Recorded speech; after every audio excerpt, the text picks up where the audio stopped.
Somaliland could be the Singapore of Africa.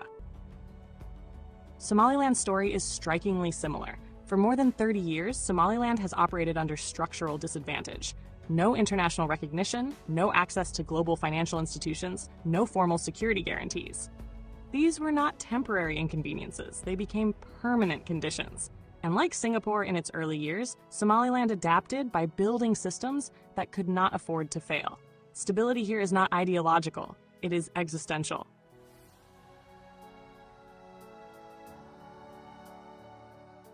Recent reality: stability. While the region fractures. Look at the Horn of Africa today. Sudan is imploding. Somalia remains fragile. Ethiopia has only recently emerged from internal conflict. The Red Sea has become militarized, with shipping routes disrupted and insurance costs rising. In that environment, Somaliland has done something profoundly unexciting. It has remained calm. Recent elections, political negotiations, and security operations have unfolded without tipping the system into crisis. For investors, traders, and regional actors, this contrast is no longer theoretical. It is observable. Stability has become Somaliland's most exportable commodity. Singapore gained relevance not by being loud, but by being reliable while others were volatile. Somaliland is starting to occupy that same psychological space in the Horn. Berbera's moment is no longer hypothetical. The clearest illustration of Somaliland's Singapore-like trajectory is Berbera, not in ambition, but in function. In recent years, Berbera Port has shifted from promise to practice. Expansion phases are visible. Logistics corridors into Ethiopia are active. Cargo volumes are growing steadily, rather than spectacularly, which is exactly how serious ports mature.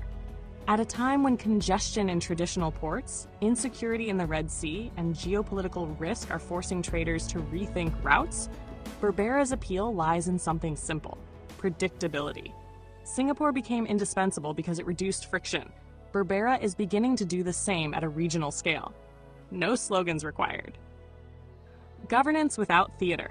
Many African states, Kenya included, operate in cycles of political theater. Elections reset policy. Reform competes with survival. Markets learn to wait. Later in this address, I will set out the strategic choices, the reforms we will deepen, the sectors we will unlock, and the investments we will prioritize to move Kenya to the next level. Somaliland does not have the luxury of theater.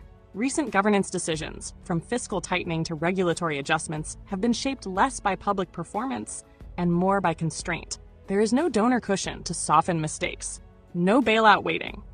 That pressure produces a particular kind of governance: conservative, incremental, and unusually pragmatic.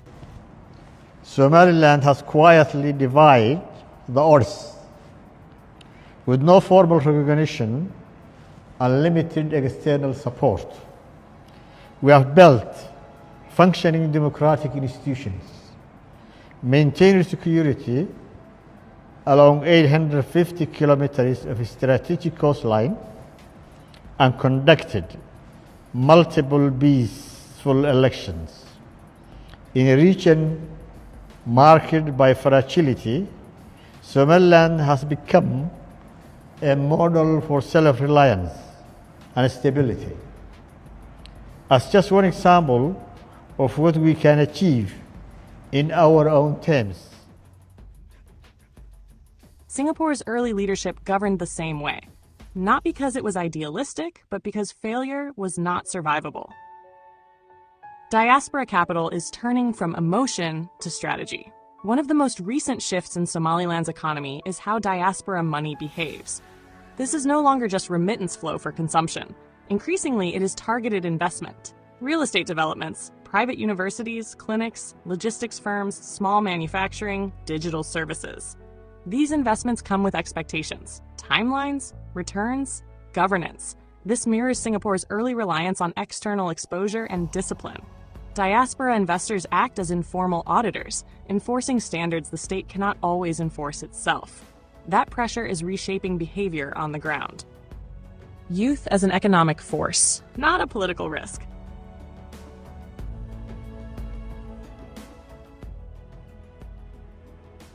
In recent years, Somaliland's youth have become more economically visible, not through state programs, but through market participation.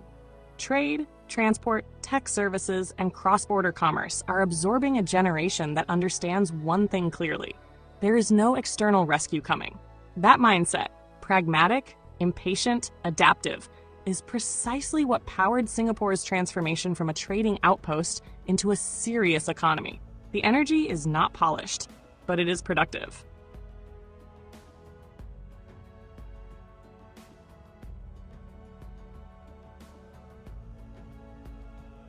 Recognition is no longer the center of gravity.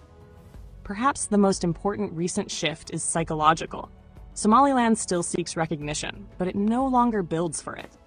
The focus has moved to relevance, ports that matter, stability that counts, institutions that function regardless of flags. Singapore reached legitimacy by becoming unavoidable. Somaliland appears to be following that same path, not by imitation, but by circumstance. Why the comparison now makes sense.